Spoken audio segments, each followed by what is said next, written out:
Let me ask you about global factors, because at this point in time, while oil prices and the collapse that we've seen in crude oil has certainly been of great benefit to India, it is impacting economies like Brazil and Russia and some other markets negatively at this point in time. What worries you as far as the global markets are concerned and global factors that could have an impact or a potential impact on India, and specifically as far as oil is concerned, the kind of cushion that you will enjoy because of the oil subsidy bill coming down significantly, the impact of that on both the current account deficit and the fiscal deficit?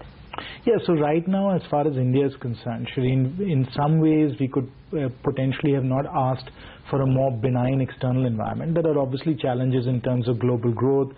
We are seeing quite a lot of weakness as far as Europe is concerned. Certainly Russia is hurting and so on. So yes, there is sort of a situation where we would like to have more global economic growth, of course.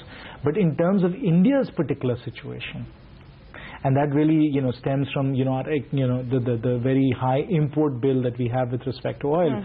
To see that, down by 30, 40, even perhaps 50% is an extraordinary boost to our economy, given our particular situation as an oil importer. So in that sense, it's a very, very positive environment for us, externally speaking. At the same time, we see very clearly that whether it's the ECB or the JCB, and even the Fed, which has taken a very sort of guarded view of raising rates right now, we're in a situation of historically, low cost of money. So there's plenty of capital. Commodity prices are coming down, and we are a net commodity importer, particularly with respect to oil, as I said.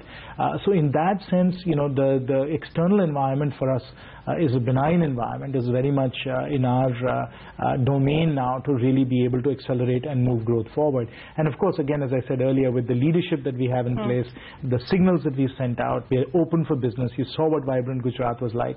You see the positive sentiment that exists around the world for India. I was just meeting with the minister from Australia just now, and he said something that I thought was actually quite important and interesting. And I think all of us as Indians don't really realize that how important what is happening in India is and how the world is perceiving us.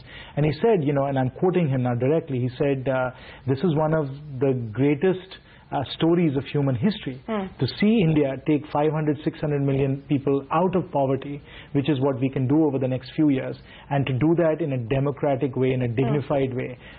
That's really the adventure. That's really the journey that we're on.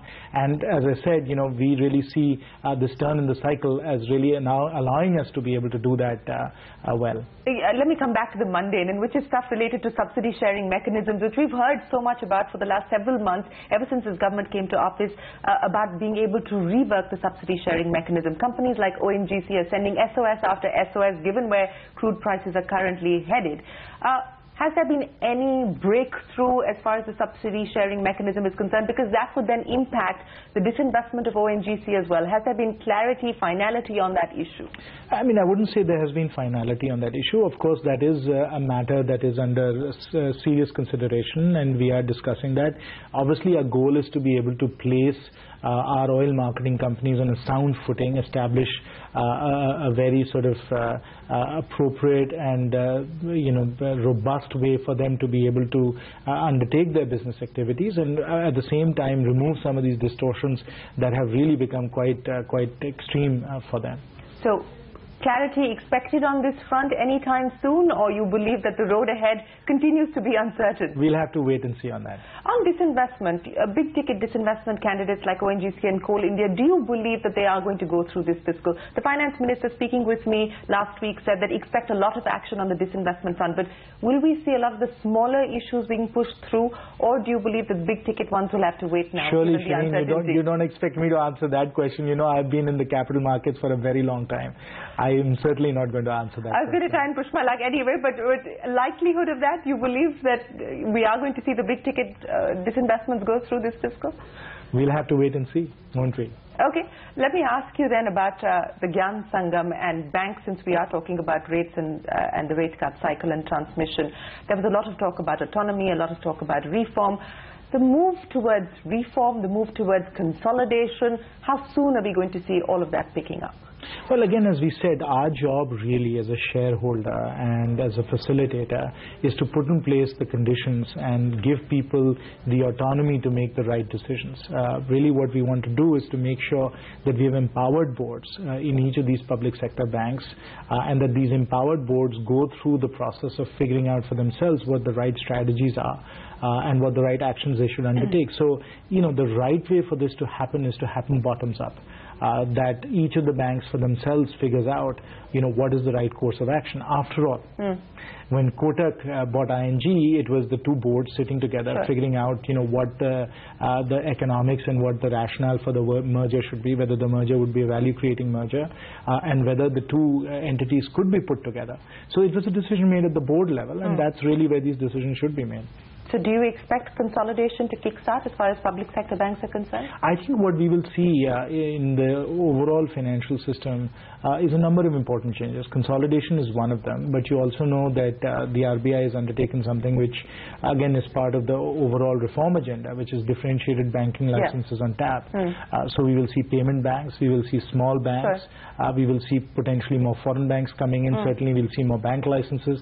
So there's going to be a lot of changes, I think, all for the better, because we need to deepen and expand capacity across the financial system, and we have to do it in a differentiated way, because we need different types of financial institutions to play different intermediary roles. So we'll see all of that happening, and as part of that process of evolution and development and deepening of the financial sector, certainly consolidations are going to happen. We've already seen that with Kotak and ING. Let me ask you a question about the measures that were undertaken in the previous budget, things like REITs, and you did announce some tax incentives and so on and so forth. Hasn't really kick-started, hasn't taken off. You have had representations being made in terms of what ought to be done now as far as REITs are concerned. Are we likely to see more clarity emerge, any changes being made to the incentives that were announced, for instance, for REITs? Well, we've received, as you said, a lot of representations about certain aspects of the taxation of these REITs and infrastructure investment trusts that are counterproductive and that are getting in the way of these vehicles taking off. So obviously those are under advisement. We are considering those very seriously. Thank you, Shiva. All right, Jayant, thank you very much for joining us on CNBC TV 18. We wish you very best of luck with the budget, and thank you very much for speaking to us on a very important day.